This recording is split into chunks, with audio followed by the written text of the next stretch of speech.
की बात कही, उसने फ़ोन करने की बात कही। तो कैसे लिखेंगे इसको?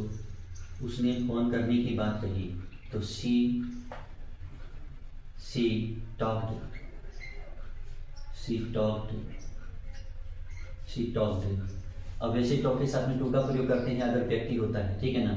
अब किसी के बारे में, किसी वस्तु के बारे में, किसी चीज़ के बारे में कहा जाता है तो यहाँ अबाउट लगाएंगे। She talked about she talked about she talked about making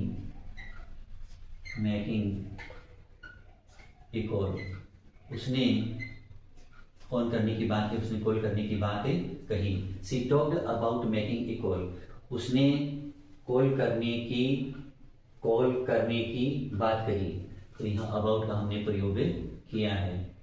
अब जैसे मान लीजिए अगला वाक्य लिखते हैं कि अब उसने अपना बटुआ दुकान पर गिरा दिया। उसने अपना बटुआ दुकान पर गिरा दिया तो इसको अबाउट के साथ लिखेंगे, ठीक है ना। तो उसने अपना बटुआ दुकान पर गिरा दिया। ही dropped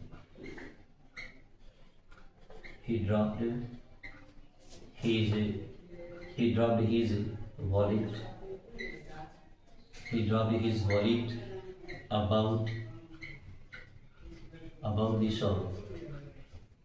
about the shop He dropped his wallet about the shop. उसने दुकान के पास या दुकान के आसपास, दुकान पर अपने वॉलेट को, अपने बटुए को गिरा दिया। तो यहाँ निकटता दिखाने के लिए हमने किसका प्रयोग किया है? अबाउट का। यानी कि दुकान पर गिरा दिया यानी दुकान के आसपास में गिरा दिया, नज़दीक में गिरा दिया, तो अबाउट का प्रयोग हुआ है। तो ड्रॉप के साथ में कोई चीज़ जैसे मान लीजिए कहीं गिरा देते हैं तो नज़दीक दिखाने के, निकटता दिखाने के लिए हम अबाउट का ही प्रयोग करते हैं ऑब्जेक्ट पार्ट के बाद। अब जैसे मान लीजिए अगला वाक्य अगर हम लिखें कि मैं हमेशा आपके भविष्य के बारे में सोचता हूँ। मैं हमेशा आपके भविष्य के बारे में सोचता हूँ, यानी आपके भविष्य की सोचता हूँ। तो आई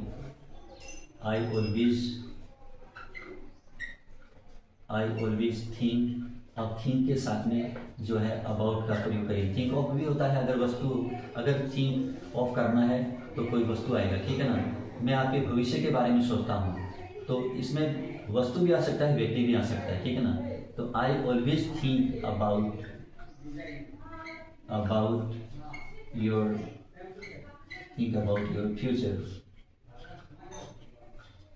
फ्यूचर। मैं आपके भविष्य के बारे में सोचता हूँ। I always think about your future. मैं हमेशा आपके भविष्य की सोचता हूँ, भविष्य के बारे में